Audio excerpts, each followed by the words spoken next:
don't stop. Brain don't stop. Brain don't stop.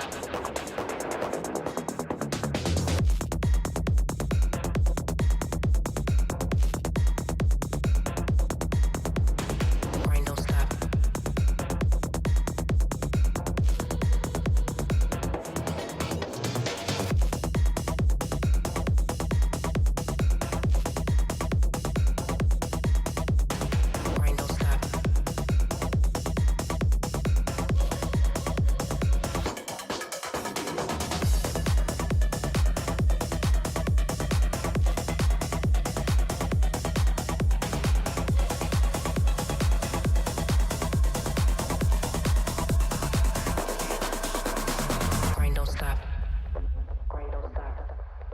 Brain don't stop. Brain don't stop. Brain don't stop. Brain don't stop. Brain don't stop.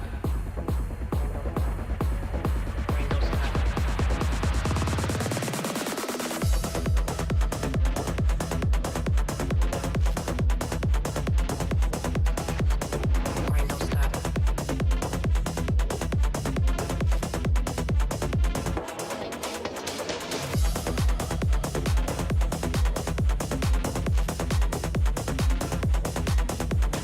Brain don't stop. Brain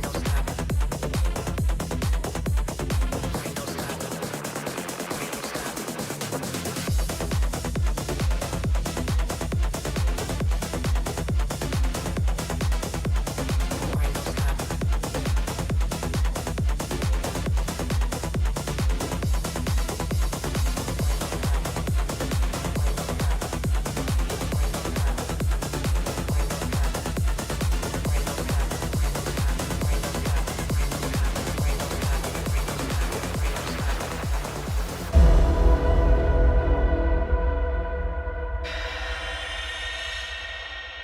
Brain don't stop. Brain don't stop. Brain don't stop. Hello. Okay, Hello. I have to be so honest, and I can't hear anything. Like I couldn't hear the music or anything. So Really? I'm gonna introduce the show, and at the same time, I'm going to find my AirPods, and perhaps we're gonna use those because I think it's something wrong with my headphones. But anyway, Okay. hello, welcome to Chewed Gum. It is May 21st, and if you haven't noticed already, we have Arden Hart on the line today, and I'm so excited that you're here. I'm so excited to be here. Thanks for Yay. having me. It's going to be so much fun. You know what? I know that whatever you said was so lovely. I was just like watching your mouth move, and I was like, I know it was lovely. I just know it. I couldn't tell you what it was, We were but just I know it was talking. lovely. That's so weird. But yeah, nope, can't hear you at all. I'm gonna find my AirPods and I'm gonna put them in. But in the meantime, I'm going to actually also, as long as everybody in the chat can hear too, like no one in the chat is having issues, right? I can't imagine. I know you can't hear me. Okay. They should all be able I to. don't know why I asked. I can't hear. Okay. Okay. Yeah. Anyways. All right. So if you want to call it in today, you can call us at 720-619-2288. I'm Alyssa. I'm a sex coach, and you can find me on Instagram and on TikTok, where we talk about sexy, coachy things. And Arden, do you want to give? I mean, I said this before. I was like, Arden needs no introduction, especially on the line. It's like I'm the underdog in this space. So, but for No. anybody who might not know who you are, do you want to give an? Wait! Oh my God! I just heard you say no. Oh, you hear me now? I hear you. Oh, it did just get crackly as hell. But okay. That's so weird because you could hear me before the show started. So I don't understand what changed. Like, I have no idea. I don't know. Should I try my AirPods? You can give them a shot if you think it'll help. I mean, it can't hurt, I don't think. So, but I'm looking at all the audio inputs and everything. It genuinely doesn't make sense that you couldn't hear me. So, yeah. Well, everything sounds fine for me now. Should I Okay. do anything or should I leave it? Nah, if everything works for you now, let's just stay on. Try not to. Yeah, have it break any further. We're gonna push through. Yeah, no, I'm not gonna touch it. I'm not fucking with it. Cool. Okay. I'm sweating. It's 90 degrees outside, and I am not a summer girly, so this is rough for Alyssa, but we're gonna have a really great show. It's gonna be so much fun. Arden, do you want to tell Chewed Gum, our peeps, about yourself for anybody who does not know you? Which, like, how do you not? But Yeah, so I host Takis here on the line on Thursdays, and that's our show where we talk about everything and anything trans related. So that's kind of open for if you are like gender critical and you are like kind of maybe like anti-trans, we'll even talk to you. No promises that I'm not gonna like fight back and be a little snappy at you, but we will talk to you. It's also a good place for like if you are a family member who may of a trans person and maybe you like have questions, but you don't want to make them uncomfortable, like maybe it's crossing a line or something for that relationship. That's the place where you can go and call in and ask all those questions. Because as trans people, we got used to getting the uncomfortable questions. So Katie and I, when we started the show, we were like, let's carve out a place where it's like, this is the place where if you want to ask all those awful questions, we'll allow it in this little dose and then leave me the hell alone outside of that. Yeah, and I also do all the production, not all the production, but I do a lot of the production and the like editing and stuff on the line. If you've heard those annoying clips where there's an audio tick in the background, that was me. So yes, that's what I do. But I really think it's crazy that I would need an introduction over Alyssa. Alyssa, you're so cool. I was telling her in the backstage, I just found out about the circle and all of that stuff. And you guys know I'm a huge reality TV junkie. I love everything Bachelor Nation. So I'm like, I was so stoked to find out. I was like, oh my God, that's awesome. Oh my God.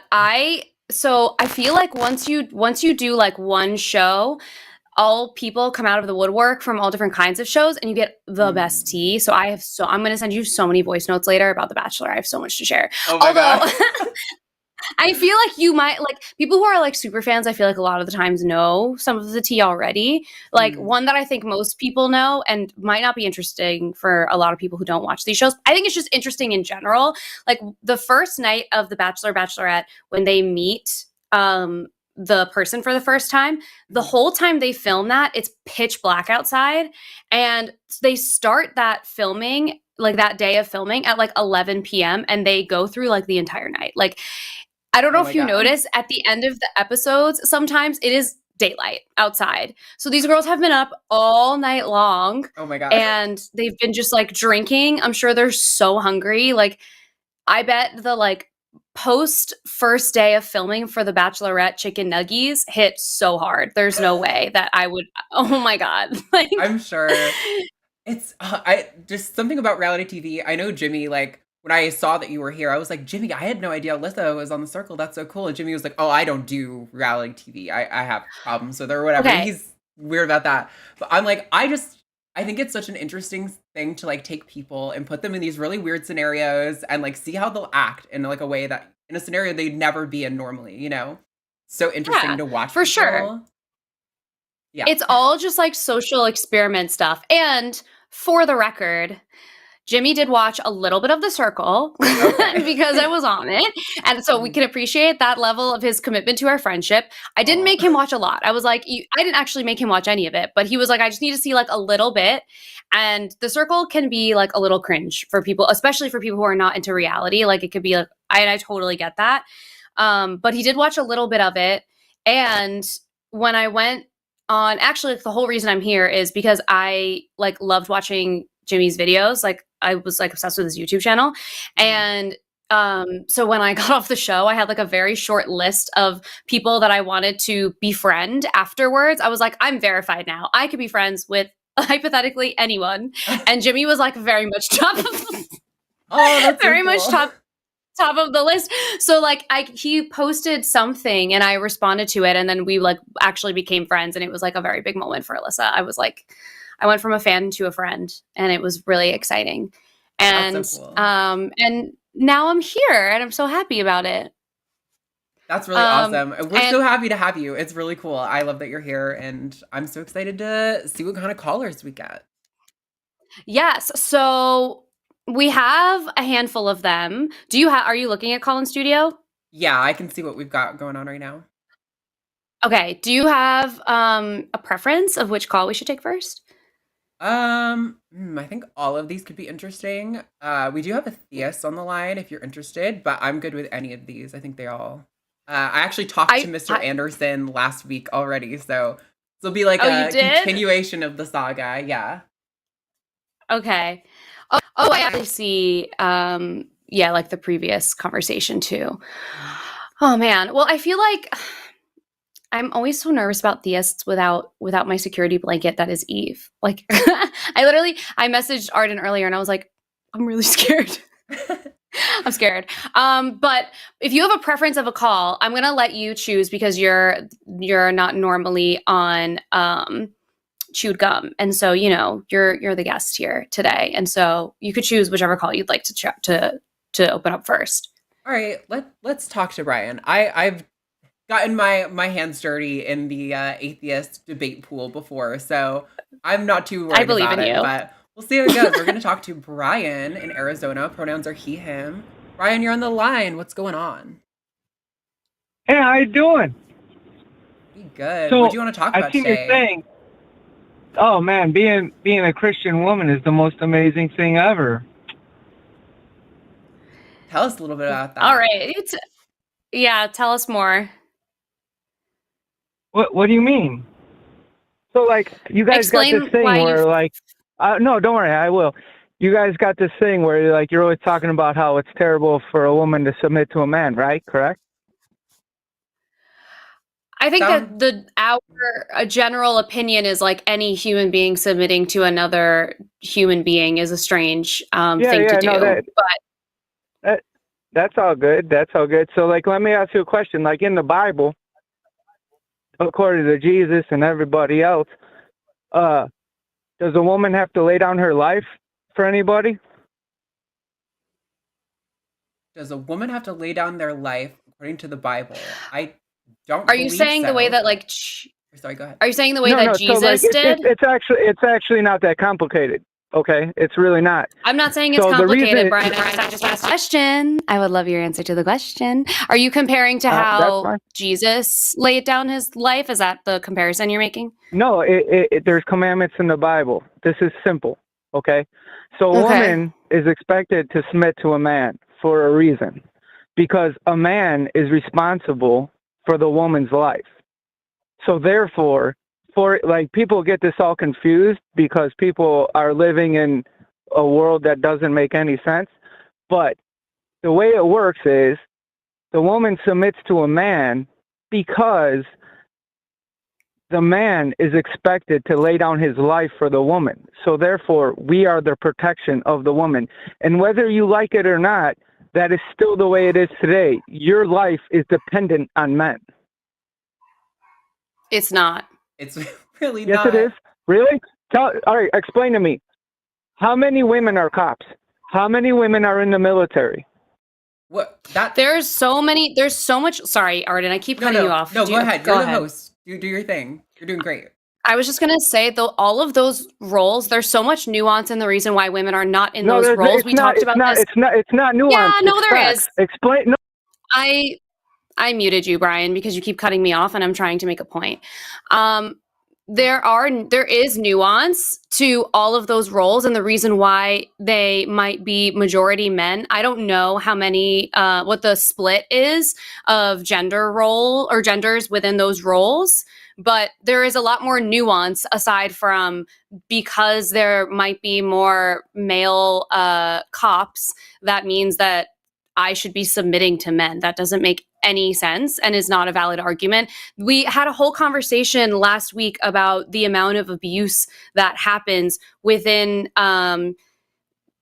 what's it called? Construction work and in those environments. And that's a large reason why it's like 40% of women who have worked in construction environments have reported sexual abuse. So why would they want to come back to that environment? Why would they come back to that? That makes no sense. And we know that that's also a big issue in like the military as well. So I don't know why that wouldn't also be an issue in a situation like with cops and stuff like that. I don't actually know the split of that, but I think it's really silly to think that there's no nuance there. I'm going to unmute you now, Brian. Specific question. Did I not? Did I ask you a Your question? specific question. You asked me if What there. is the percentage? What is the percentage? I'm telling you, there's a reason that women are there Yes, but crappy what's men? the point, Brian? I'll give you an example. Hold on. No, shut the fuck up. I don't want to deal this. No, this is a You can conversation. swear at me all you want. You just look like a fool. Okay, I've muted you on my end now, motherfucker, because this is a conversational show where we have a back and forth. If you aren't capable of doing that, maybe you need to go sit at the kids' table, okay? So let's try this again. Are you ready to have a conversation with a healthy back and forth, Brian?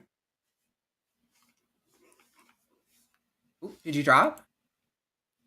Oh wait. Oh, he's muted on the call screen. Okay. Yeah, sorry. All right, are you ready to have a back and forth, Brian? Yes.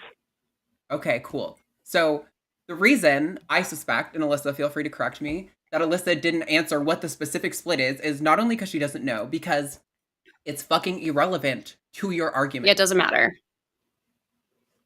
How is that not irrelevant?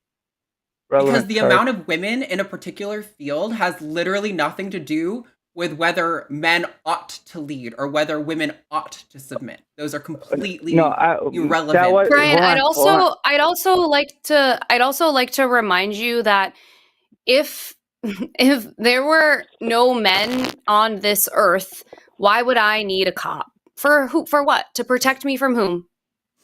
From other women? No, Brian. You know that's silly. And really? that's not the reality. Okay. You're making the majority. Stuff up. Hey, hold on. If you don't, we're gonna have a conversation, right? You guys, I listened to the line like a couple weeks ago with you ladies. It wasn't you particular guys, but you talked about there was like a poll about a bear. A guy, like if a woman was in the forest with a bear or a man or a strange man, right? Mm-hmm. Do you know this poll, right? I'm sure you know it. Yeah. Do you realize that that literally is an argument for patriarchy? You want me to explain to you why? Yes, it is. You want me to explain to you why? Give it a shot, but I don't have high hopes for you. To start off with, why is a woman walking by herself in a forest? Any man would not let you do that. This is a fucking hypothetical. Dude, do you not understand the point of the hypothetical? It's a hypothetical, and the reason why men don't want other women to be walking by themselves. Hello? It's because there's evil people. Okay, I just muted you again. Literally, the one thing that if you ever want me to see actual red and lose my shit, it's to laugh when we're having back and forths. It just makes me so angry. So the reason why people don't, I would venture that men are not allowing women, which this sentence alone makes me want to, why men are not allowing women to walk in the woods by themselves, I can guarantee to you is not because they think they're going to get attacked by a wild animal, depending on where they live. I'll give you that. But then immediately after that, Brian, you're saying because there are psycho people. Who are you talking about? Because I don't think that it's definitely not the bears. And I'm going to assume that it's not majority psycho women that are hiding in the woods trying to kill people. I actually am going to look up like the percentage split of men and women who commit violent crimes because I'm curious. Yeah. Also, I grew up in a rural area in northern Vermont. And I can tell you, women are out by themselves in the woods literally all the time where I come from. Hunting is like a part of the culture in my hometown. And tons of women can hunt by themselves. This notion that women don't go in the woods because men don't let them, it's stupid and not founded in reality. It sounds like the kind of thing you believe when you spend a lot of time on incel Reddit forums. But I see Alyssa's got some stats pulled up. I do. So I'm going to let Brian, I'm going to unmute Brian because the stat that first came up was about victims versus the perpetrator. So I need to change my Google. Okay, Brian, Hello? You're unmuted. Yeah. Hello. Okay, so can I wanted to explain my second point because you just explained. My second point is that women are emotional and men are logical. So therefore, I was going to say Not you. that the chances, if that whole survey goes to show how illogical women are, because I would have told you that the chances of you, if you come by a stranger man, that he's going to do something to is so preposterous. But a bear? No, you dumb a very good chance that motherfucker. Nobody is saying, nobody is saying that men are actually what the poll likely. says. Shut up. Nobody is saying that men are likely Don't to tell me attack to shut women. up. I'll tell you to shut up as much as I want, motherfucker. This is our show. I'm not afraid of you. The reason that people are comparing men to bears, which this will also get into one of the next calls later on, is not because you're muted, by the way. Nobody can hear you. I see you're still talking on the levels. It's so funny to me when they talk behind a mute. They just literally can't control themselves. Nobody is saying that men are likely to hurt you. It's giving emotional when they do that, honestly. It really is. He's so That's logical, what I'm though. saying is you're emotional and men are logical.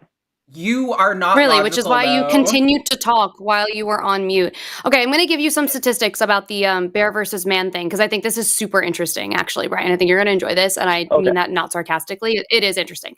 Okay, so in the U.S., there are 340,000 bears and about 57 million hikers. 26 million of which are female. These are numbers coming from 2020. Okay. There have been exactly 7 women killed by bears and 15 non-lethal attacks on women by bears. Okay. So there's also, in the US, there's also 165 million men. I promise this sounds like I'm just throwing a lot of numbers. I think it gets like clear at the end, but just to like give the full background.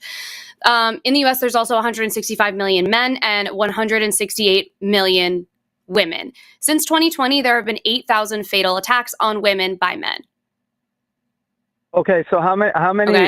Okay. And 1.6 million non-fatal. I thought this was a conversation. No, you're not on mute, but I'm not done telling you the statistics. Okay? No, it's all right. I'm not done. Hold on. I'm not trying to be. No. And now you're gonna be on mute, Brian. I'm really trying. You're just interrupting me, and I can't get a full thought in when you do that. It's emotional behavior. Since 2020, there have been 8,000 fatal attacks on women by men and 1.6 million non-fatal attacks. So with those same numbers, they adjusted it for population size. So they leveled out the amount of bears and the amount of men, and so that you could see what the like percentage risk would be. And this is based on like the whatever government reporting. So, okay, we're gonna adjust for population. Sorry, I'm watching this person do it on a calculator as well. So when you adjust for population, you get 165 million bears, which means you'd have to take that same, sorry, I should have written this all down. Okay, so, Lord, I really should have run. Okay, so even in the hypothetical of 165 million bears, you are still greater than 2 times more likely to be killed by a man. Even when you level out the population for the two, you are still more than 2 times more likely to be killed by a man. So point blank, you are wrong. You are incorrect. The statistics show us that that period, end of story, wrong. While hiking? You're unmuted now. While hiking? You're unmuted now. While hiking? No, those are those exactly. are bear so attacks that's a in general. Meaningless statement. Oh my God. Well, you just went through Why is that a meaningless statement? Brian, you are so illogical. You claim to be the logical man, but your first question you is just said hiking, the whole thing that we relevant. started on. The whole thing we. Oh my God, you are so annoying. You are actually incapable. The reason we mute you is because you are actually incapable of having a. Okay, I've muted you again because you really are struggling to understand how this works, okay? So when we butt in, because we're the hosts, we're doing so to get clarity and to understand things. I love watching you still talk. Yeah, it really is giving big emotions. When your first question after those statistics is, are they hiking? Which is irrelevant to the actual point. It shows that you are not logical and that you are, in fact, purely emotional. Like, it's really embarrassing. It also, Go ahead. It also, like, the reason why, by the way, whether they're hiking or they're not hiking matters is because this was a poll that was taken among women, whether they're hikers or not hikers. Like, this is a poll to demonstrate the risk that we feel with men versus the risk that we feel with bears, which you would perceive to be a lot more dangerous. They're wild animals. Like, hypothetically, they would be, you would not be able to, they're unpredictable.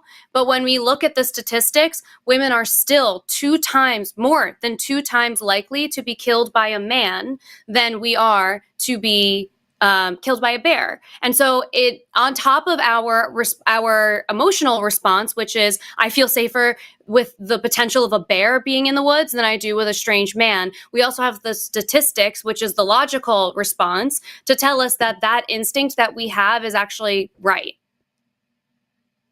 Am I on mute? Not anymore. You were, No. but you were talking that Okay, entire time on that's mute, all which fine is because like awful. all your stats were stupid because I'm going to explain this to Brian, shut the fuck up. I'm muting you now. You're muted, so you're going to be quiet. Arden.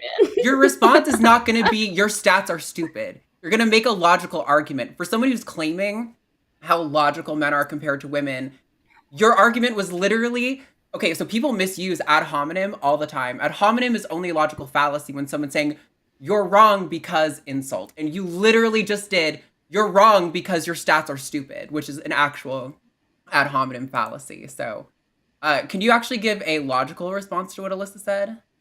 Or is it all emotion? Yes. Okay. No, it's not emotion. What are you talking about? Here's the thing. Am I unmuted?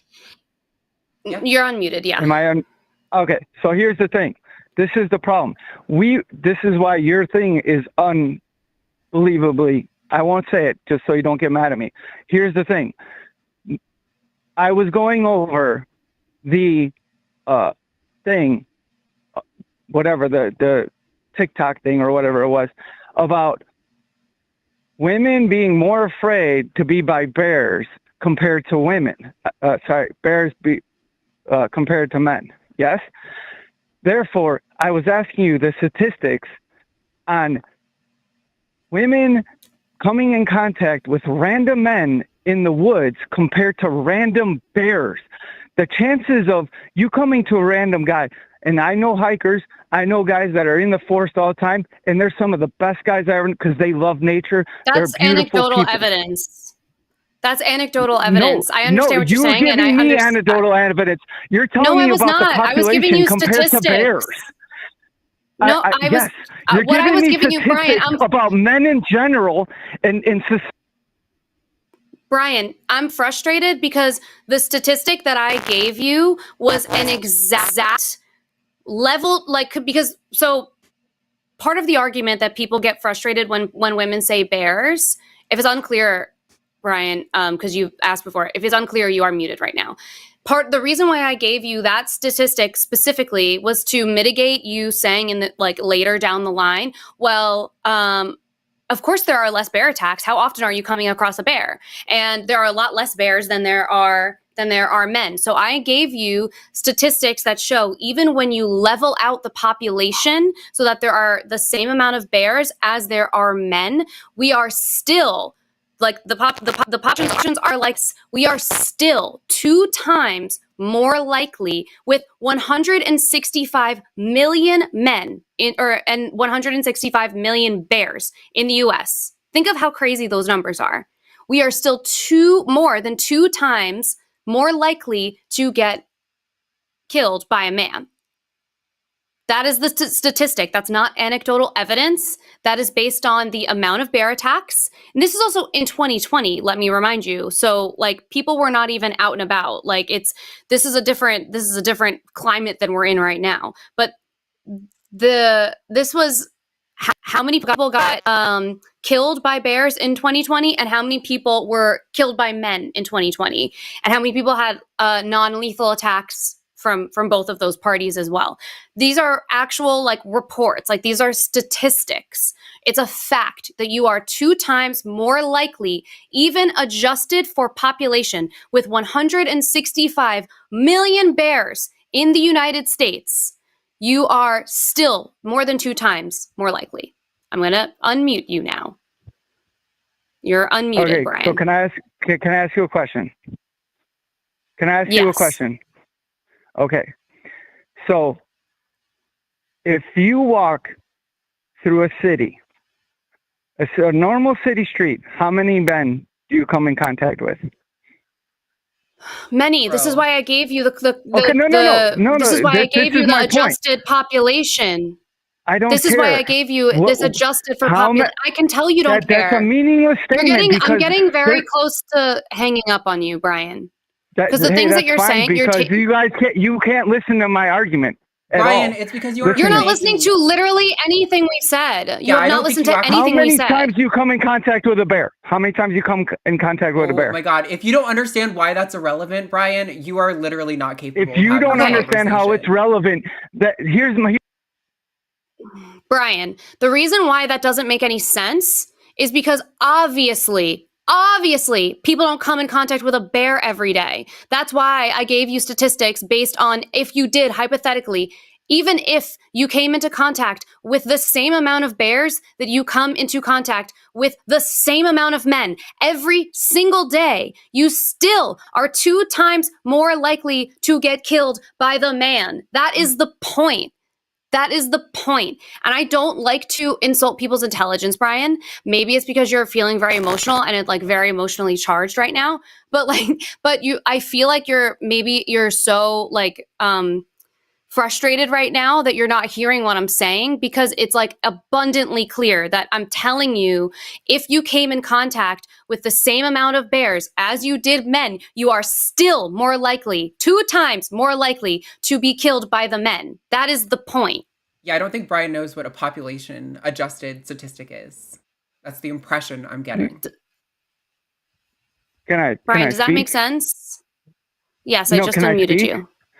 A population statistic is meaningless, is in contact. So like you can have 100 million bears in the world or in America, but if most people don't come in contact with them, it doesn't matter how many there are. My point is the contact amount. Like, Yeah, the if fact you- that you're if saying you- that shows that you're not understanding what Alyssa's talking about with the population statistic. No, I point- understand the the point, population Brian, is- statistics. You're not understanding the contact statistics. I How many understand people come in the context contact is with the a bear every day? hypothetical. The hypothetical is if I were in the forest alone with a man, one strange man, and I were in the forest alone with one bear, I still would choose the bear because I am 2 times more likely to get killed by the man. I'm sorry. Who am I talking to right now? That was Alyssa and who said that. Arden. Okay. So here's the thing. Do you understand why statistics can be completely misleading? It doesn't matter how many bears there are. It matters the contact. How many people come in contact with bears on a daily basis? The point is when you adjust it. The point is when you adjust the population. The point is contact. Brian, Contact is irrelevant. The context of the hypothetical. The context of the hypothetical is there is. The context of the hypothetical, Brian, is that there is one. The context of the hypothetical is that there is one bear, or there is one stranger, and in this hypothetical, you will come across them. Yes, Brian. Your statistics are meaningless because I'm asking. They are not meaningless. Yes, they are. Listen, this is why you're being illogical. You're talking about the population side, Brian, which is go fuck meaningless. Brian, okay. Brian, can I ask you a different question? Actually, it's related to the bear thing. But okay. So I'm curious what your thoughts are, because what I think is interesting, even more than like digging into the like realist, like how real, because it's a hypothetical, right? Like we could go back and forth on this all day long. So like, and I'll win every time. I'm also curious. Oh my god! You have not won. I hate to burst your bubble, babe. You have not won single time you don't in this understand logic. whole argument. Okay. Literally every single person in this chat disagrees with you. Yes, but whatever. I don't care. Neither here nor there. You call retarded. I've already been in it. Okay, you're gone. We don't use that word here. We're dropping you. Goodbye, motherfucker. If you can't That make was an cr- that argument was without using a slur, it's pretty cringe for how emotional you are. that was crazy. I'm annoyed because I was trying to like give him moments where I was like, I will engage in this conversation with you, and then just that was that was it. Yeah. We had to be done. I It also was apologize. frustrating to me. Oh, sorry, go ahead. Oh my god, don't. Okay, do you know?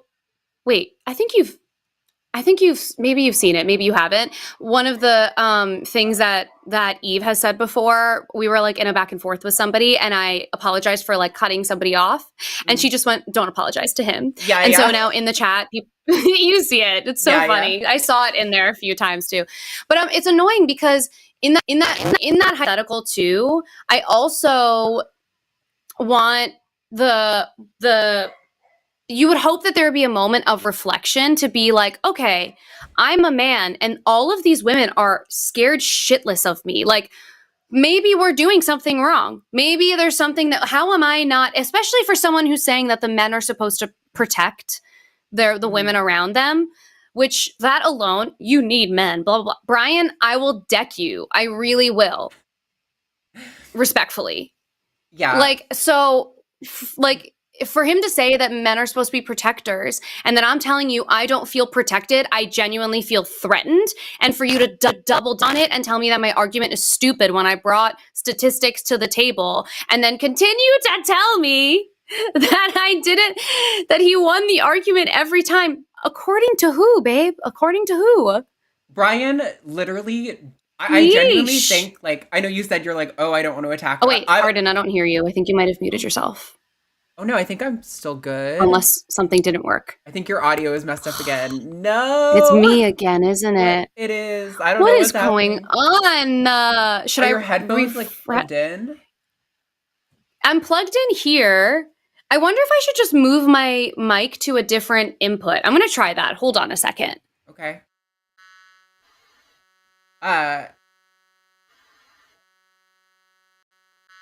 Okay, Alyssa might have to refresh, but can you hear me? Okay, you can hear me, but I can't hear you. You might need to refresh for your mic. Yeah, but to the Alyssa stans, I know I definitely come in really hot, and I'm not afraid to be an asshole to someone and insult someone, and like that's just kind of how I roll. But like, I really have a problem with when you can mention population adjusted statistics and somebody says that that's irrelevant. It's about the point of contact to show, and then to say that they're, logical. It's really embarrassing and shows that they don't really understand how logical argumentation works. Logic is not just like, I found a way to articulate an argument. Logic is like actually like a mathematical process of like, true premises lead to a conclusion necessarily. Like they have to.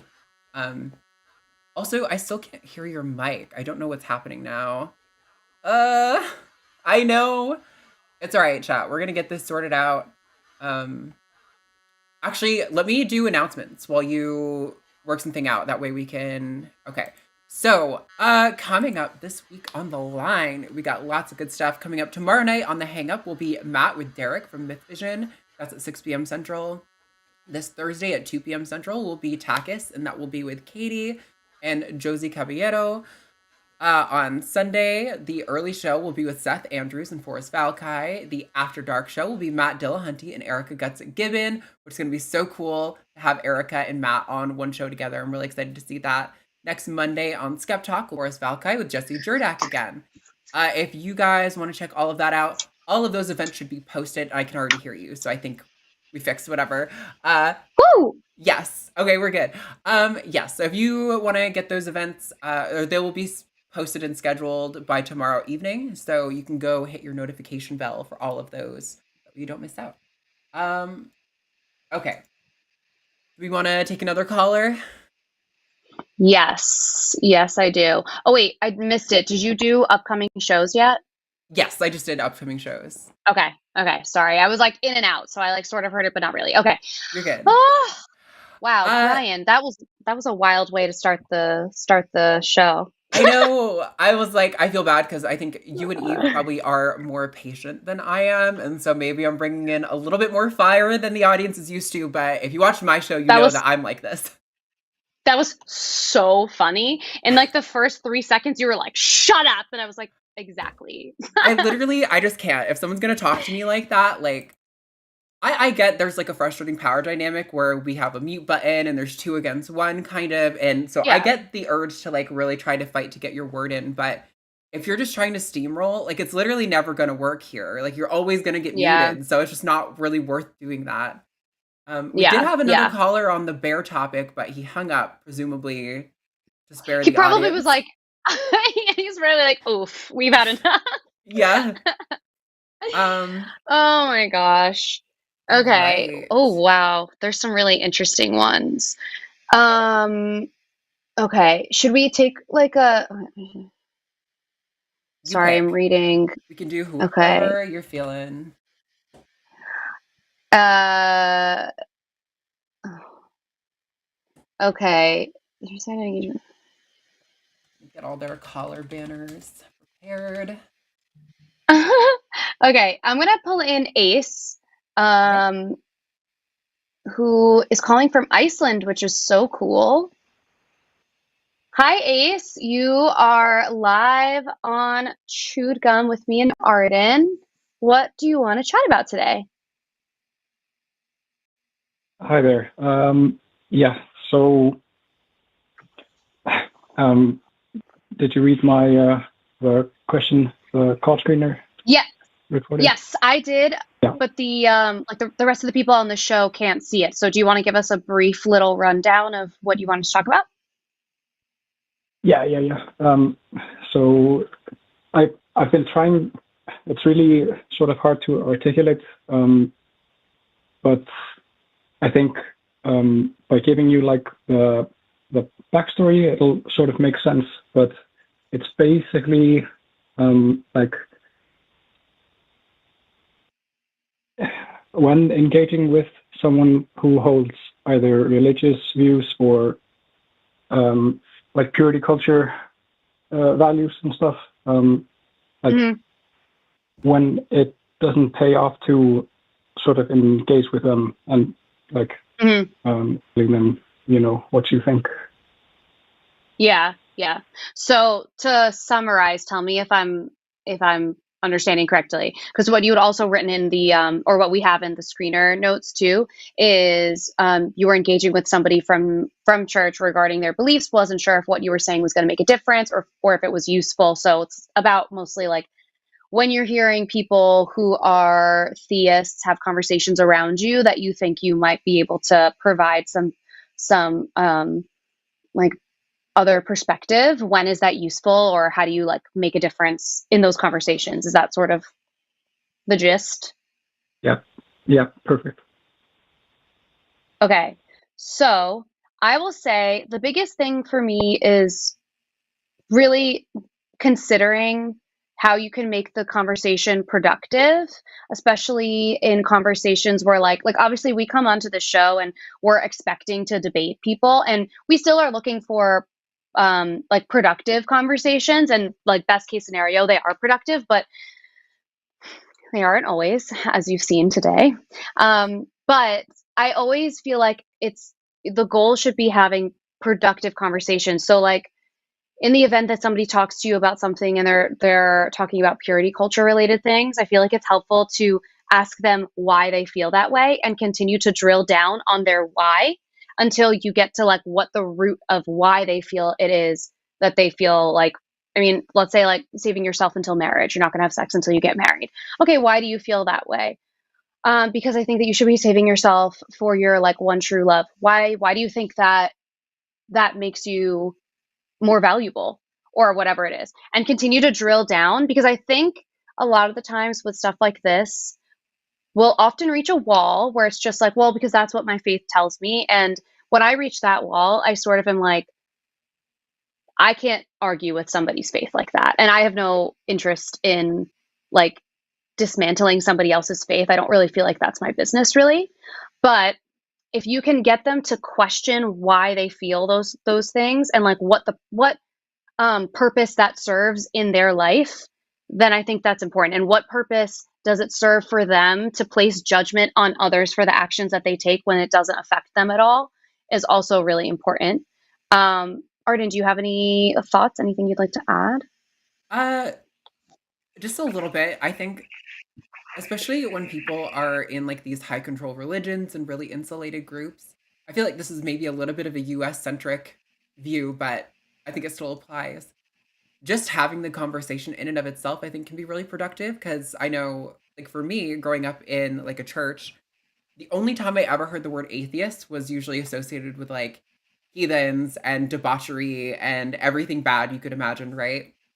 And so I think, while I probably was an atheist pretty young anyway, it took me a really long time to like own that and like wear that label confidently.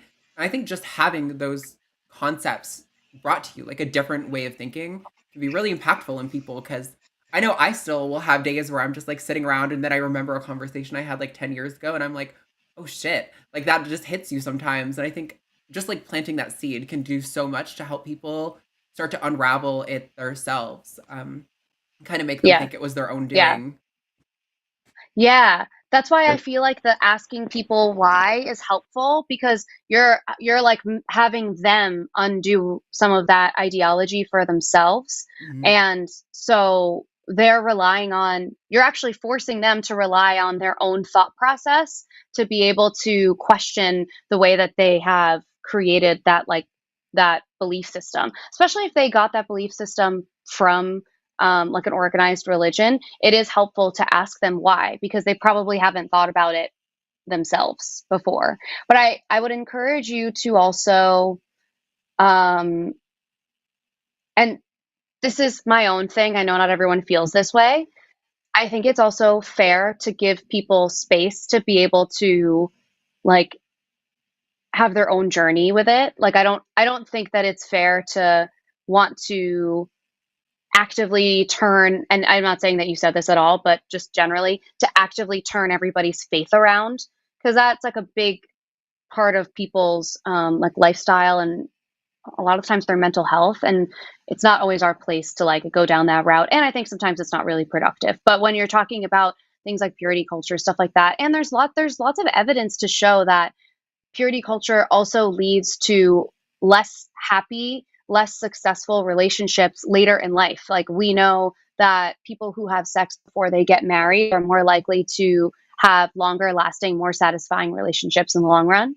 And like that's a statistic. We know that. And so, that stuff can also be helpful. But I think for some people who are really in like kind of, for lack of a better term, like kind of lost in the sauce, it's helpful to have them undo it for themselves with those why questions. Yeah. Sorry, what was that statistic you were citing? Oh, people About who like have number of sex. partners.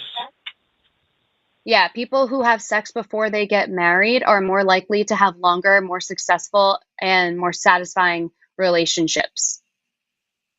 But has it been population adjusted or? Nice. That was good. Ace. Or contact Oh. adjusted? Yeah. It took me You a second, stressed me but out for a second. I know. We like PTSD from that first call. Oh my gosh. Oh man. But there's lots of really interesting statistics like that. Like one of my favorites is that if you teach sex education that is comprehensive and medically accurate to teenagers, they are more likely to have sex later in life, and they will have fewer partners than those who are not given comprehensive, medically accurate sex education. So it's really popular in in like purity culture to teach abstinence only. Those are far and away the states that have the highest rates of teen pregnancy and the highest rate of STIs as teenagers. And that's, that correlation is so clear, and we know we can like see the results of purity culture in that way. Like people are safer when you give them the information, you allow them to make choices that are educated choices. Only thing I want to add is that I probably differ from Alyssa a little bit in that I tend to pick fights, even maybe when it's, something that they rely on or whatever. But in my mind, I think it kind of takes all approaches to affect positive change in the world. And I know that, well, I was never like a super hard believer.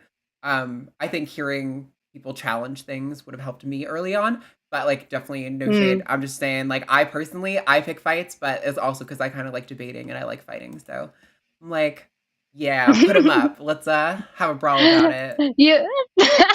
I think you Yeah. can also like gauge based on the person too. Yeah, absolutely. Yeah, totally.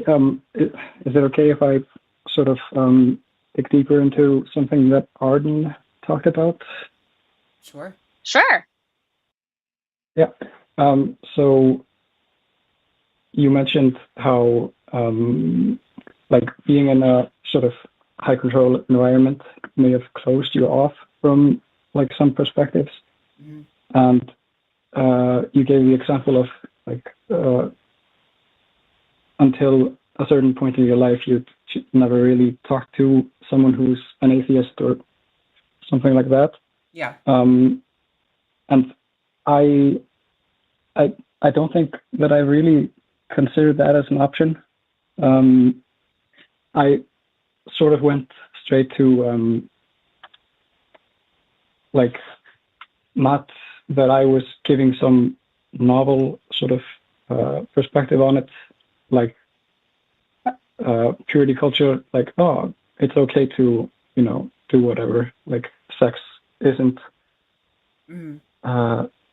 it doesn't have like moral value, unless it's illegal.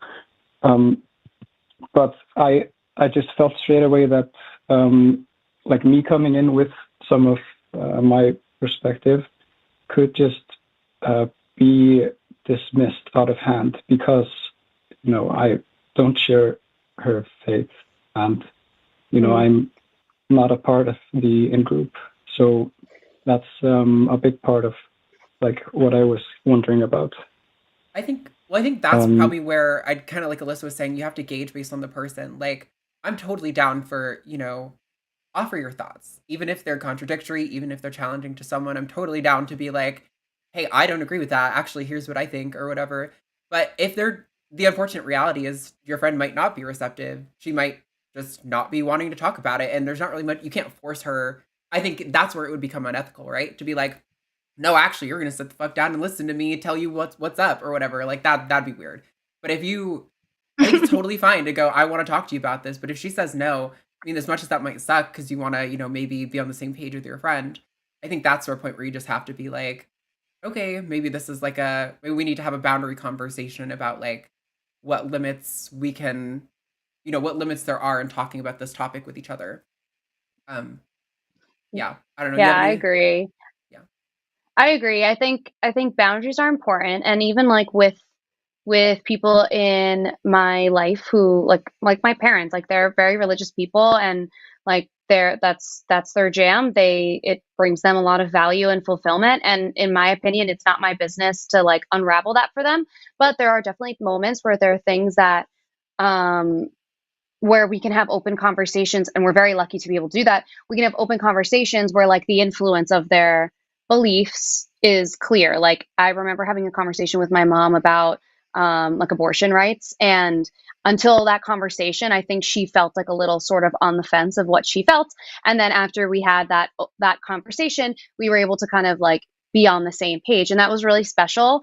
But it also required us both agreeing to be in a space where we were willing to be open and hear each other, and almost like agree to have a productive conversation versus like one where we're challenging each other, because it was, for me at that time it was like, this is my mom and I know her, and I know that she'll understand if I explain this in a different way, and she did. So I think it would be helpful, like Arden said, to come to the table with like, I would really love to have this conversation if you're open to it. And if the answer is no, then you kind of leave it where it is and say, okay, then if you're not open to that conversation, that's totally fine. But I do think I need to draw some boundaries around like these specific conversations, because they are like upsetting to me. And if you ever in the future want to talk about it, I would love to, but I want to like respect your comfort level and your boundary there. And, you know, hopefully you can also respect mine. So unfortunately, not everybody's going to want to have their views be challenged, and people feel really comfortable, and they just don't want, they just don't want to be challenged like that all the time, which is tough, especially when you love them and you're like, no, but if you let me, I could Yeah. show you. And I get that, but it's not going to be for everybody all the time. You also don't even know like what mental space everybody's in too. Like it could just be like a bad day, bad week, whatever. Yeah, I've had to learn how to temper that, especially with my close family. And my sibling is very into what I would consider woo, love them. We're super close. We're like very bonded. But we definitely can't go into that. We've had to learn that we just like don't broach that topic together, because whenever I have, they've taken it really offensively, and whenever they've tried to push things on me, I've taken that really offensively. And so we just kind of had to learn to be like, okay, well, we love each other. That's more important to us than who's right on this topic. So let's just agree to kind of maybe avoid that topic going forward. And I think that's a normal and healthy way to handle those situations. Yeah, I think so. Yeah. I think so. Okay. Yeah. Okay. I think that's good. Yeah. Okay. I guess I don't know. I think I've thought too much about this, but also I need to like think more. Okay. I've never related to anything more in my whole life than that sentiment. I have to be honest with you. I thought about it too much, and I also still need to think about it. I understand heavily, but you can call back anytime, and we'd be happy to talk through it again. And I appreciate that you want to be able to have productive conversations, and yeah, I think you'll figure it out for sure. Just keep in mind like everyone's comfort level and being respectful of one another when you have them. Absolutely. Yeah. Oh, yeah. One last thing, I guess. And I don't know if this is like something that you could answer, but I've been like sort of stressed about like the message being, sort of dismissed or being tainted by like, the messenger, so to speak. So, if maybe you bring up something that's, that maybe resonates with the person or whatever, then it coming from you, it might like make them double down on their other views or like sort of dismiss it. Yeah. I think it's sort of been addressed already, but it came to mind. But yeah. Well, if you don't feel like, if you hang up and you go, oh shit, I was trying to say this one thing, call us back. That's what these shows are for. Yeah. All right, Ace, thank you so much for calling, and we will talk to you soon. Bye. Yep. Bye. Ooh. So we have 4 callers left on the line. I know y'all tend to do way faster shows than I ever do. Are you like hoping we're gonna go to super chats right now, or are you trying to take them all? No, I would like to take at least one more. Okay. All right. So who are you thinking? We got a call related to sex, and we haven't talked about sex at all this call yet. So are you down for a sexy call? Let's do it. Okay, so I'm going to pull in Ruve, which I hope I'm saying that right. Please let me know if I am not. Yeah, that's all good. Ruve? Okay, perfect. Thank you for calling in. Would you like to describe what you would like to talk about today? Yeah, I just need some clarity on where my mind is with my marital situation at the moment. My wife and I got married while we were both religious, and we both had the purity culture mindset. all the baggage that comes with that. We Mhm. saved ourselves for each other. We didn't even kiss or anything until the I do's. But then, when time came to, for sex and to experience that, we realized we had a mismatched sex drive. I'm sure this is a story that's very common. Yeah, super But common. it's now, yeah. But this has been now 5 years, and we are still both virgins. And it's causing me a lot of frustrated feelings, anger, and sometimes even resentment.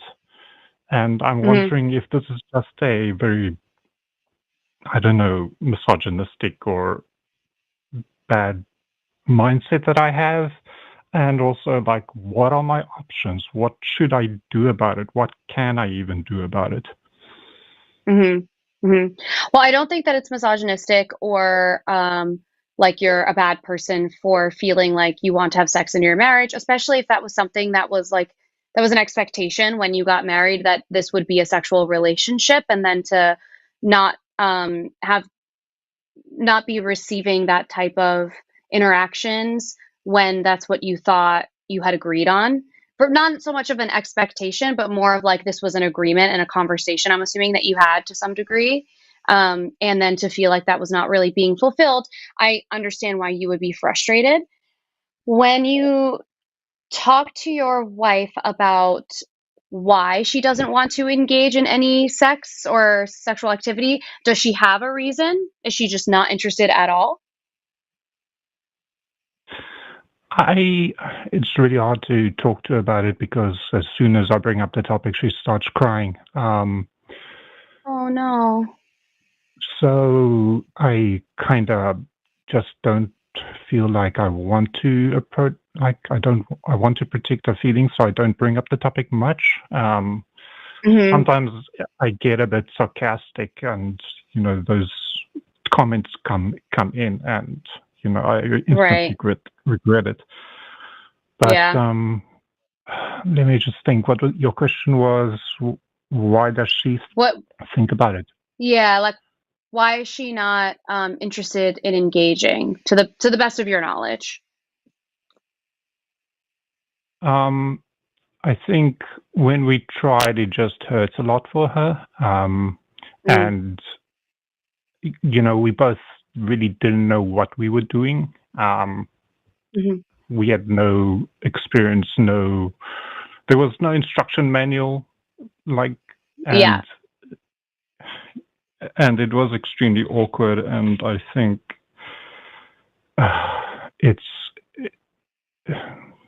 and I think she might have realized there was one comment where she learned about the word asexual, and she asked, "What does that mean?" And when I explained to her, she asked more questions about it.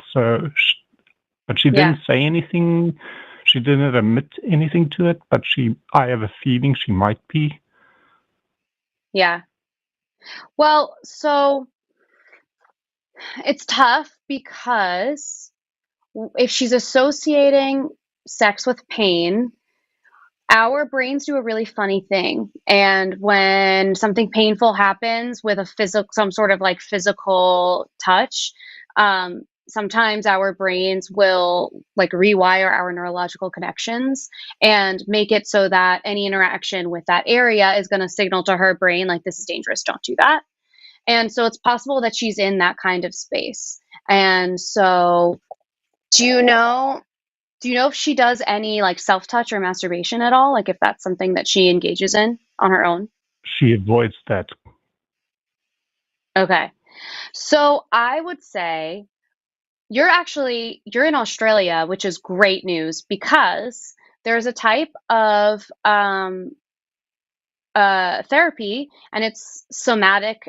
Somatic means of the body, and that type of approach can help her to explore parts of her body, even outside of the genital area, to experience something pleasurable. So if you're working with somebody who is a somatic practitioner, they can help guide her to be able to find pleasure in touch that is on her arms, on her thighs, around her belly, and maybe like baby step her into being able to, maybe, we'll see, because if she's exploring asexuality, that's entirely possible that that's what's going on.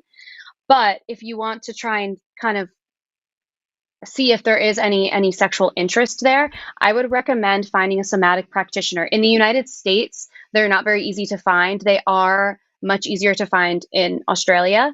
And I think it would be very, very, very worth the time, energy, and money to find one, because it can help to rewire some of those neurological connections for her so that she can be reminded of pleasurable experiences when experiencing different kinds of touch.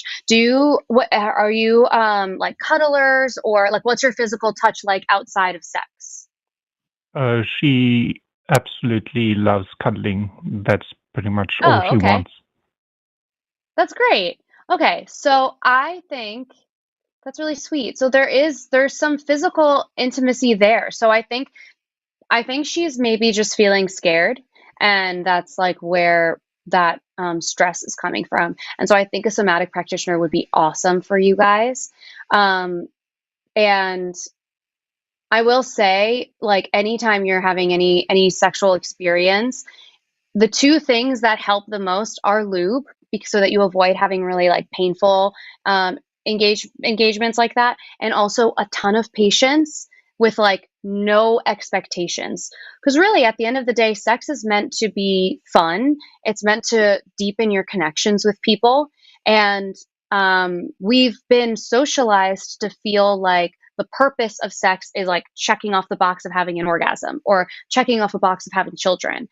And in reality, that's not what it is. Like there have been some of like the best sexual experiences I've had.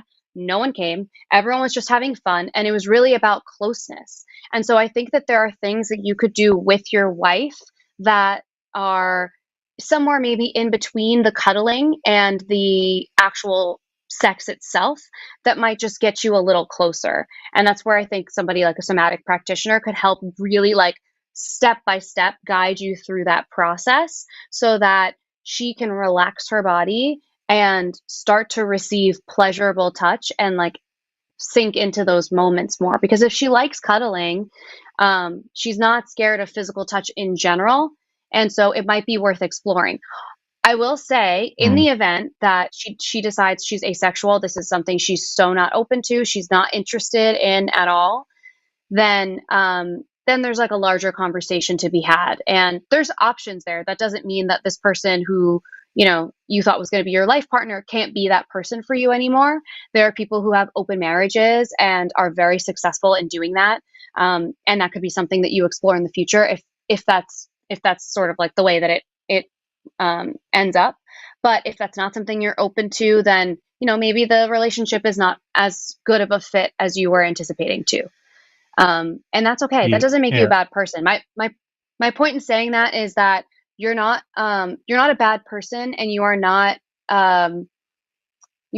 incorrect for wanting your sexual relationship to be a part of your marriage, because it is important. And we've been, I think, told over and over again that that's like you're a shitty person if you prioritize sex over everything else in a relationship, when in reality, like, sex is what separates our romantic relationships from a lot of our other relationships, among a lot of other things. But it's a big part of why your cousin is your cousin and your wife is your wife, so it's not ridiculous to like really prioritize that.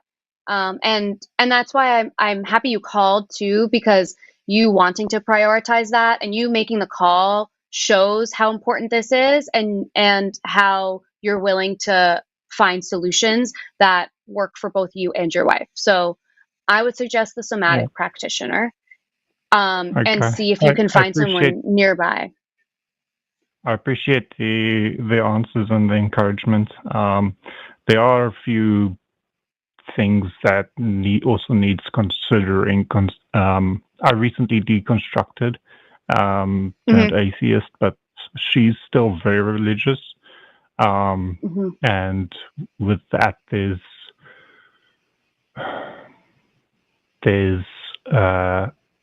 an aversion to any idea of like expressing what happens in the bedroom with other people. So I don't know how I'm gonna encourage her to seek someone out to talk about it. And the other thing might be that her desire for sex seems to be extremely low.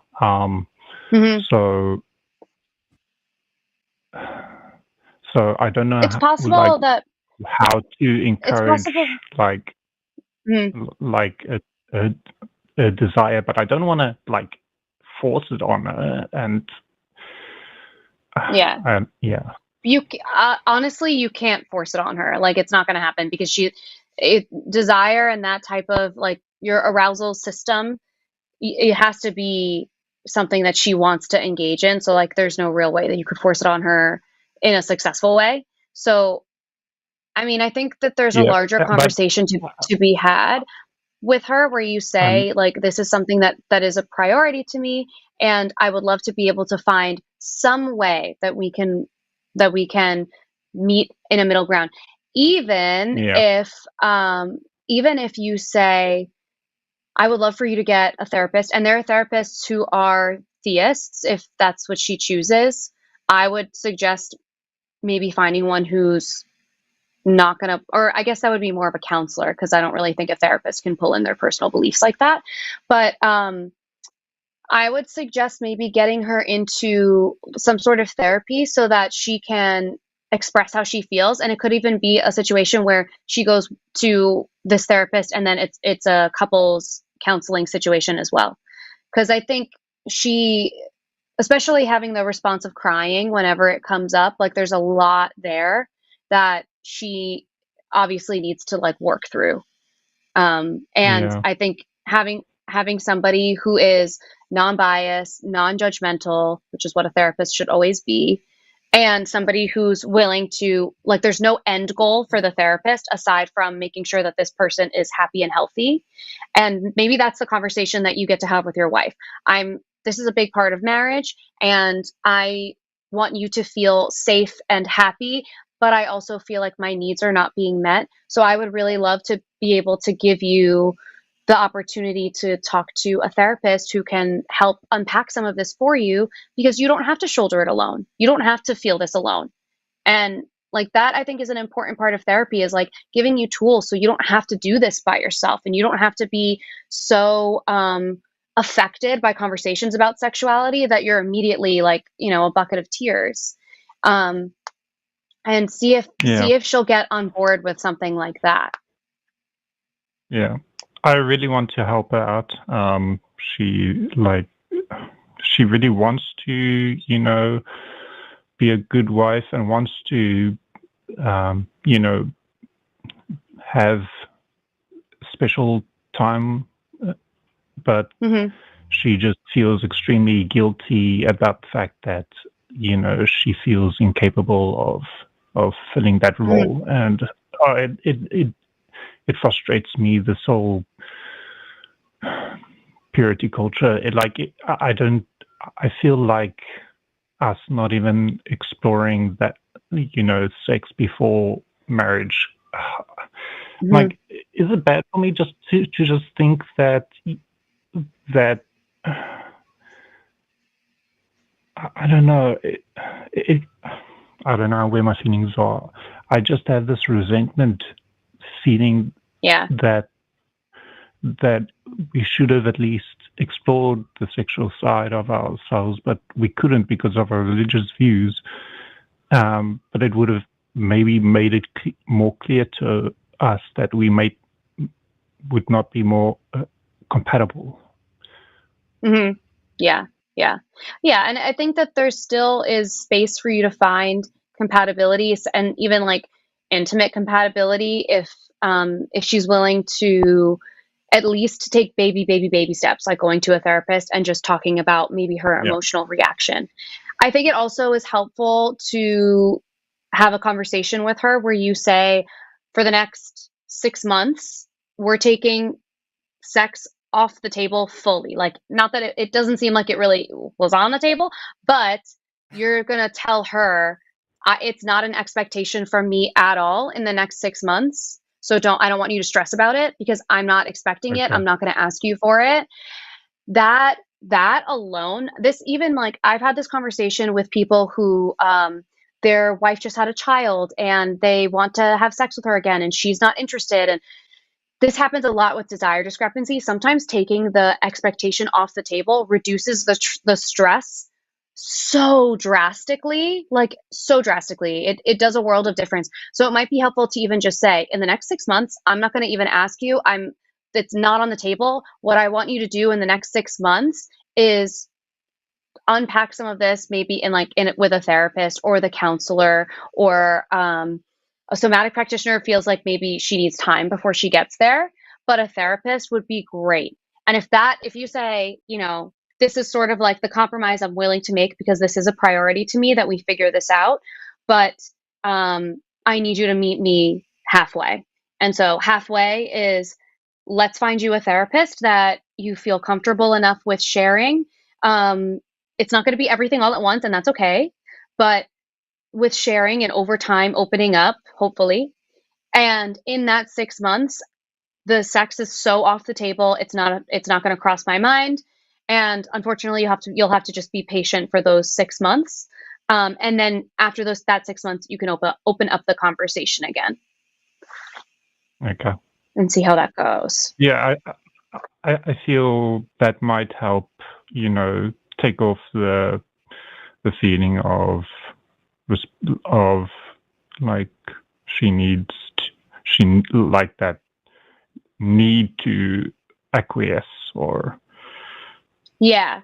Because I would imagine that, like, I don't know all of the details, obviously, but I would imagine part of her emotional response is like just so much guilt that she's like, I can't, and the stress alongside it that she's just like bursting into tears like that. So yes. I think taking it off the table in that way will help her a lot and will give her some freedom to like dig in a little deeper with some guidance from a professional. Arden, do you have anything you would like to add? I really kind of like took the No, reins. I think you are like a professional in this field. So I'm just going to sit down and shut up because like you got it in the bag. This is going great. I mean, Thank you. for the call, I'm sorry, not trying to be dismissive of your situation, Rive. No, it's fine. I've been listening to Chewed Gum ever since it started, and it's been amazing. And I've been wanting to call in for ages. I'm so glad I got to take that, to have the courage to call in and talk to Alyssa. Yeah, I'm so glad you did too. And I think like I said, you obviously really care about your marriage and you care about the sexual and intimate part of your life. And this could be like a really exciting moment for you guys to come together and have one of those like productive conversations and say, we're taking this off the table, but we're going to commit to your wife going to therapy and maybe also doing couples counseling a little later. Maybe give her some time to unpack some stuff first. And then, and I think that you could have, like, I think you're totally valid in wanting to have this be a priority. And you also, it's not like dead in the water. Like there's lots of options that you still haven't tapped into yet. And that's the best place that you could possibly be in, is a place with options. So yeah, you got this. And you can always call us anytime. And I'll be happy to help you find next steps as you go about and support you in any way. All right. Thank you for the advice. I appreciate it. Anytime. Have a good rest of your night. Take care, guys. Bye. Bye. Bye. Yay. No, that was awesome. I was like, the second the question came up, I was like, I'm just gonna sit back. Alyssa's got this one. I always feel bad when that happens, because it's No, always like don't. sometimes they're tricky to have like both, both people in on them. But I'm happy that I got to talk to Ruve because that is such a tricky situation. That's so hard, and I feel bad that she's having such an emotional reaction. Yeah, me too. Somebody in the chat said they thought I was trying to stop myself from smiling. I was like expressing, I was like, wow, I feel awful that she's in that situation. That was what that face was. So definitely was not laughter or anything like it. Yeah, yeah, Yeah, no, but yeah. Wild. it's so awesome to have you on because like I feel like the sex positivity is like an angle we don't get to talk about a lot on these shows, but like it's Yeah. such a huge part of purity culture. And yeah, I think Mhm. it's really cool to be able to like I think this is like a whole dimension of conversations that we haven't really gotten to see in like the atheist call-in show kind of like Mhm. genre of content. And it's nice to see that coming up because I think it's like you said, it's really important. Like sex is a big part of marriage and Yeah, relationships in general, and a lot of people do struggle with yeah. it. And so, yeah, I think it's really awesome to be starting the conversation. Yeah, yeah, same. And I'm glad I can be here to help people in any way that they need. Even I've had like like outside of this show, one of my favorite types of feedback that I get is when people message me and just say like, "Oh, I sometimes I feel like I'm not doing anything. Like I'm like on social media, I'm like making a silly video. But I get a fair amount of comments or DMs that are just like I'm just so happy you're here. Like you've already made me so much more comfortable. And that alone, I'm like, okay, we're good. I'm so happy. That makes me feel so good. And I'm happy to like field people's questions, especially with stuff like that, because it's so tough, especially coming out. Like you're already dealing with so much when you're deconstructing, and you're already dealing with so much when you're like working through sex related stuff, especially because like I've had people say this to me before too, like, where do you go? Like, where do you go for those questions? Literally, because you can't go to your doctor, you can't go to your gynecologist. Like, where do you go? And now I Yeah. can tell you, you can come here to chew gum every Tuesday. No, that's such a good point. We actually so I hosted Chewed Gum like week 3 or something like that when you and Eve were gone, and so we were just kind of like Yeah. figuring it out. And a caller mentioned that they had been wanting to talk to someone about sex, but they didn't know you could talk to your therapist about it. They didn't even know that was like an Yeah. option on the table. And I'm like, it's Oh my God. crazy how repressed we get with sexuality. Like, and I mean, and I'm like, Yeah. I've been a sex worker for years and I used to be super into like sex positivity stuff. I mean, like Lacey Green when I Mhm. was a teenager was like a lifesaver with that kind of Everything. Yeah. information, right? And like, but I still notice things where I'm like, oh, that's baggage from that. Like, clearly, like, there's like no I have reason that I should baggage be too. carrying that, but I still do. Yeah.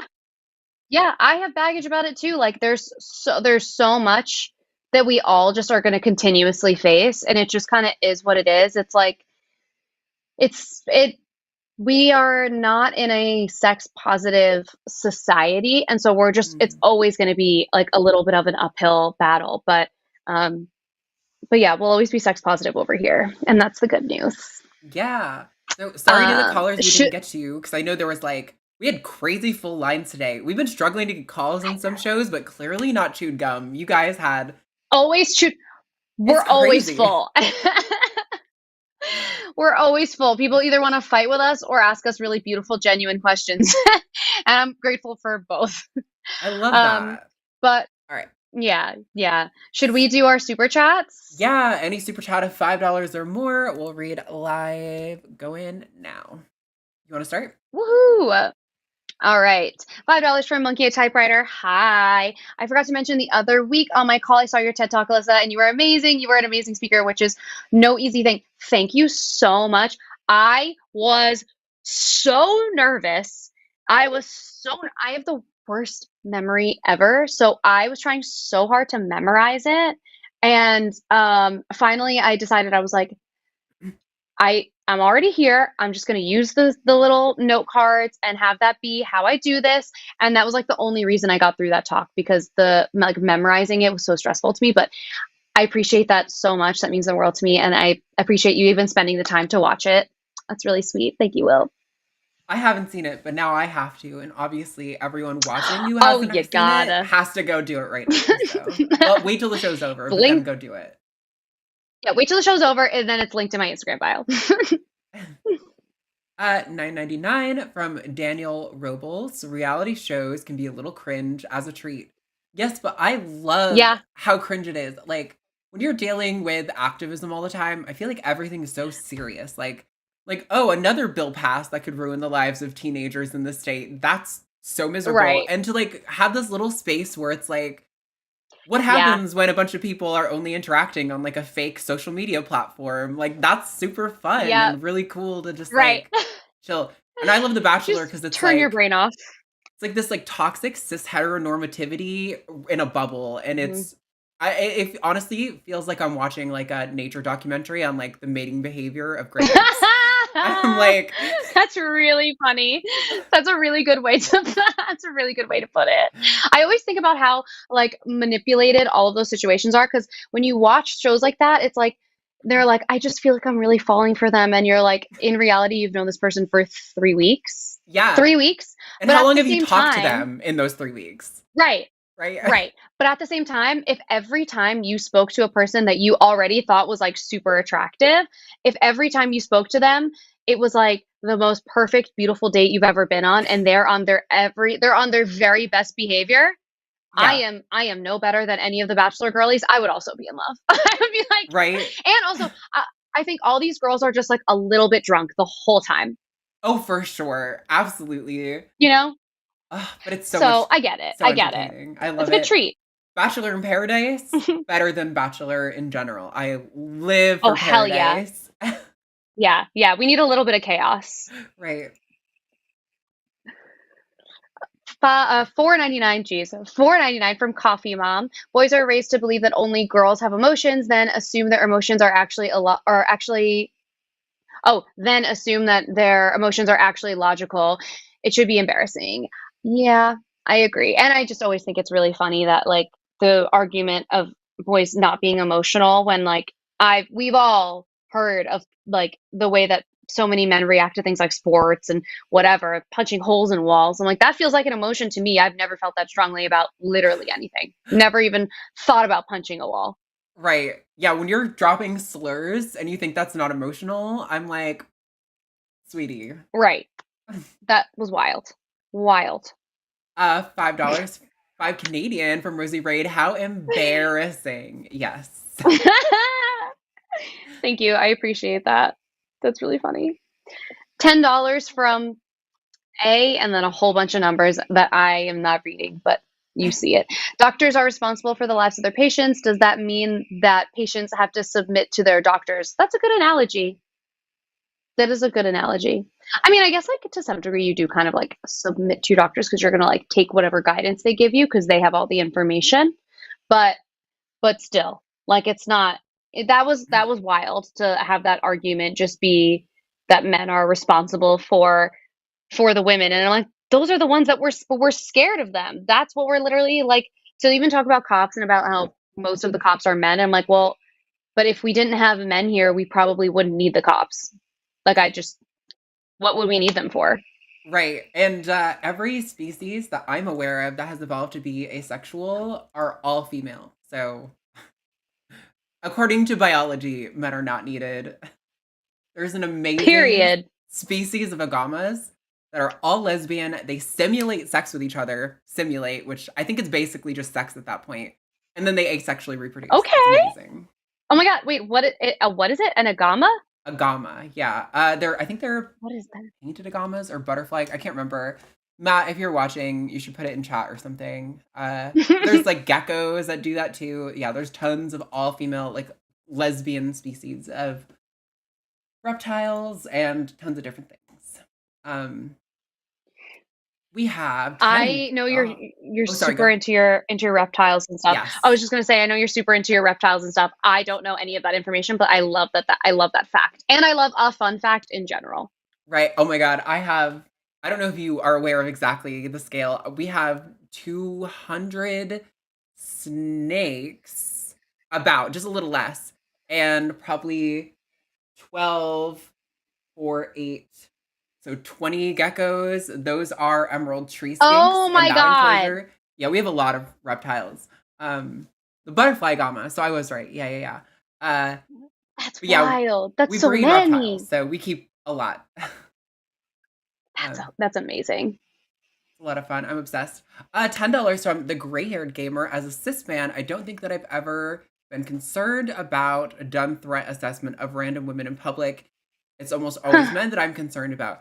Yeah, absolutely. I know when Mr. Anderson or whoever who had called in today didn't get on, called Takis last week, was trying to make it like about a race thing, and it's just men that make me uncomfortable. The entire category of men is what puts me on edge. But yeah, and it's even like I think about when I get into my car, I always look for things that are supposed to be signs of trackers, and I always look behind the seat, like in the back seat, just to like make sure. And like even stuff like that, I'm like, I don't want to have to do that, and I can guarantee I'm not worried about a bear. right, It's not a bear that I'm checking trackers on my car. when I go get the mail, we have our mailbox like a little bit down the street. Every single time our neighbors are out, never had a problem with them. I'm sure they're all lovely. I always have my keys between my fingers every time I'm walking because I'm like, I don't fucking know you. Like, for all I know, you could be a terrible person.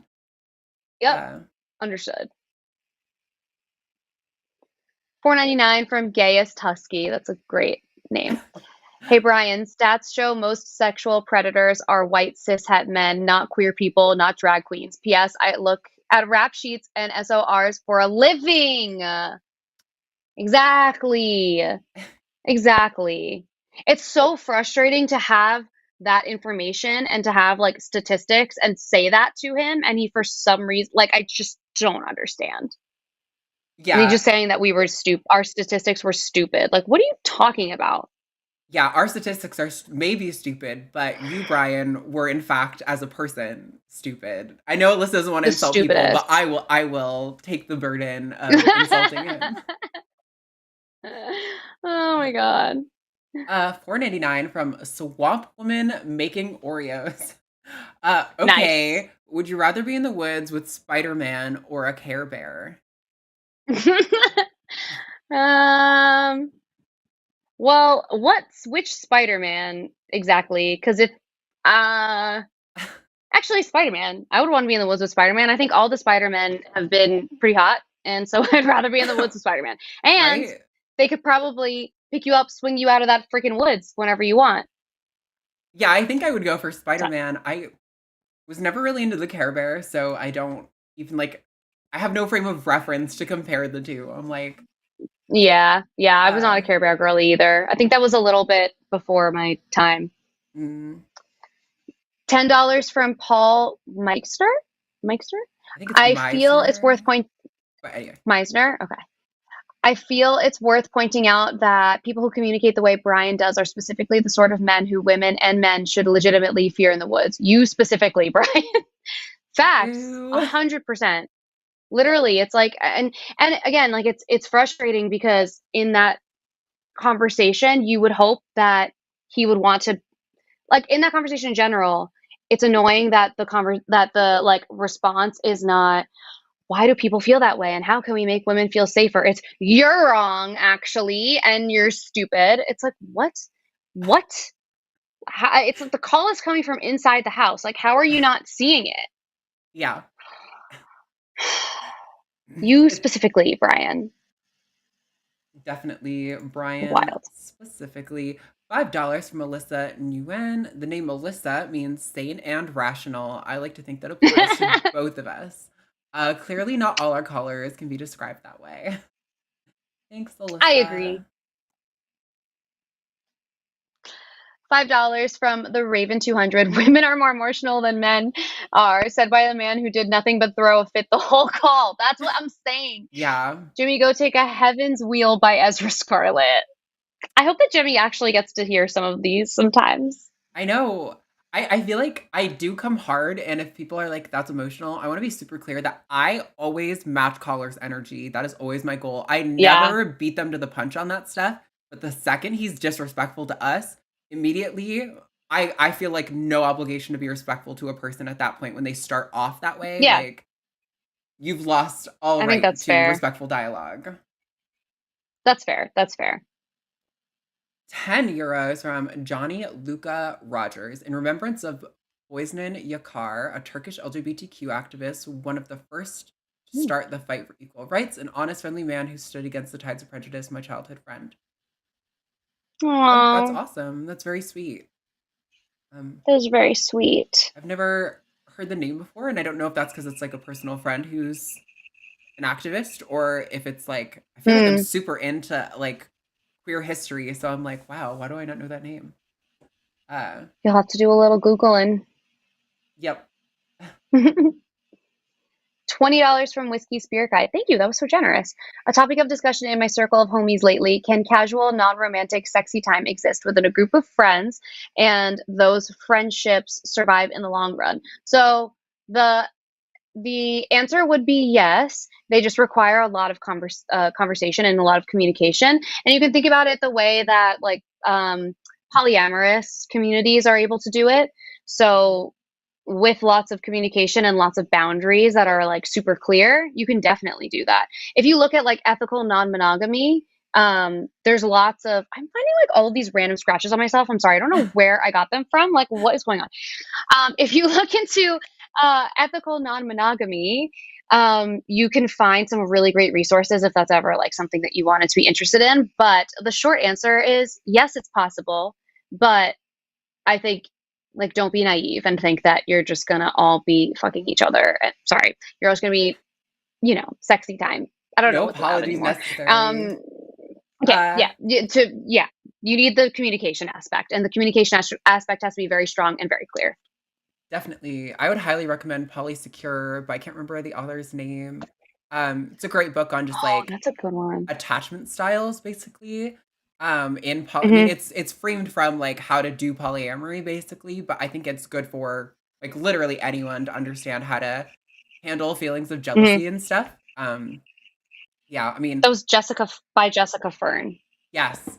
I'm like practically monogamous in my current situation, but like I'm not a person who gets jealous at all. So like for me, I know I could totally do that because I just don't.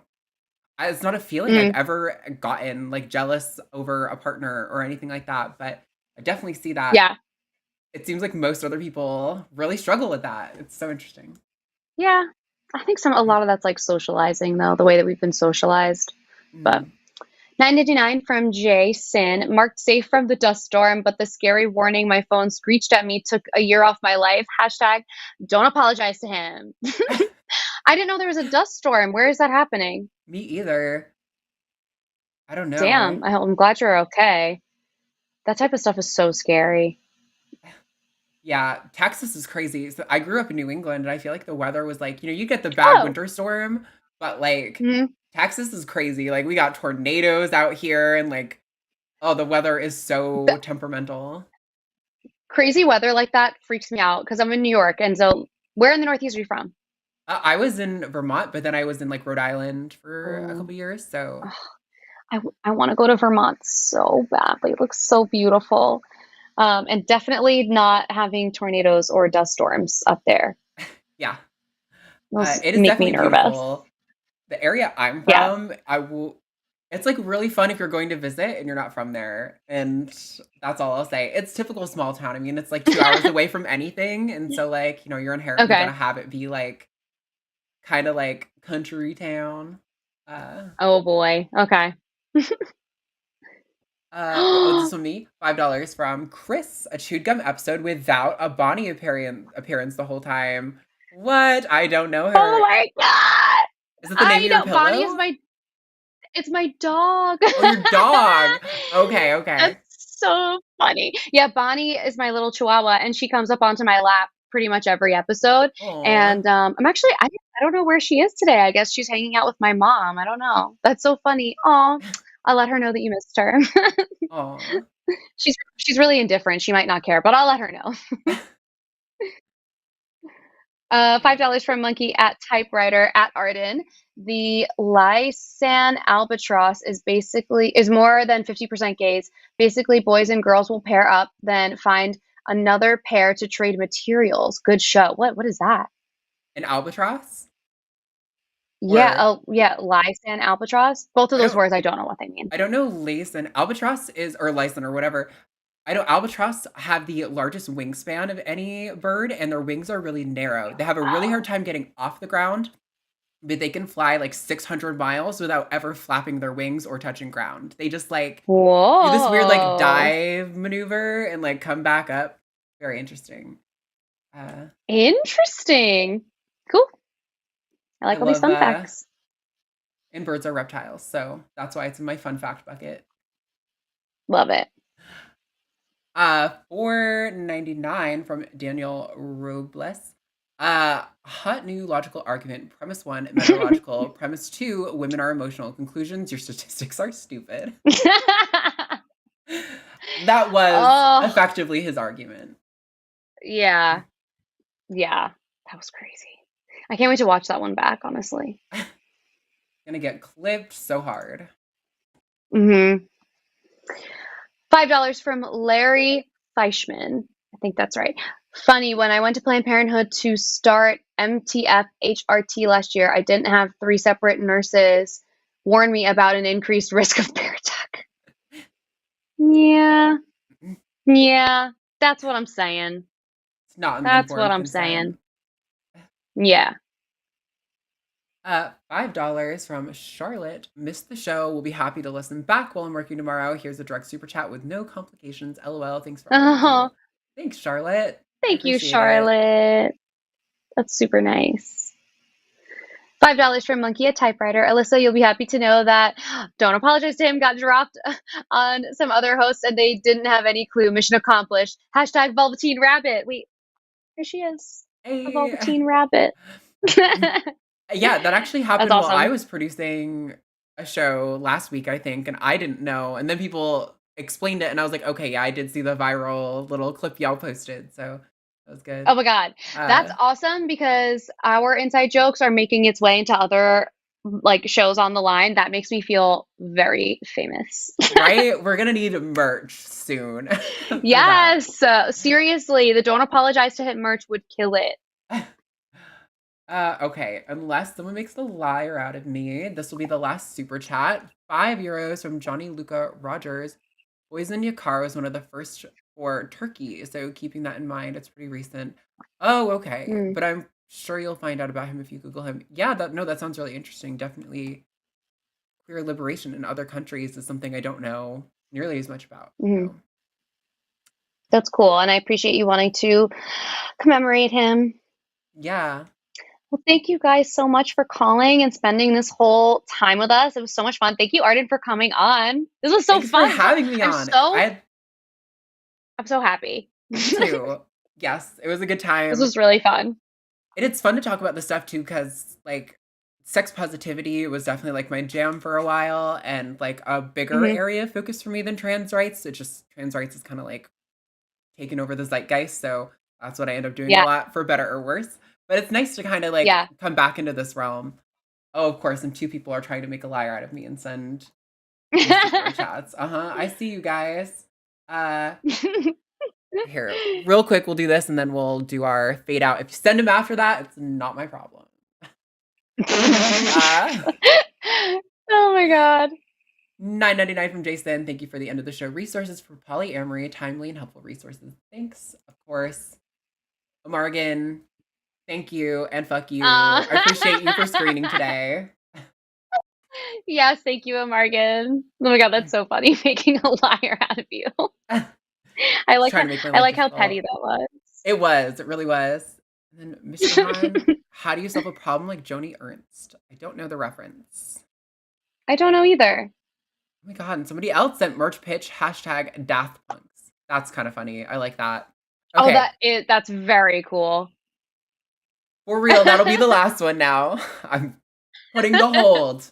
Do you want to do, I don't know how you wrap up your show, so I'm going to shut up until you tell me to roll the outro.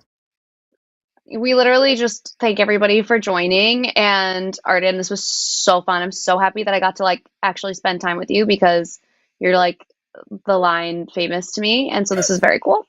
And and I appreciate you sticking through, especially during like the sex stuff too.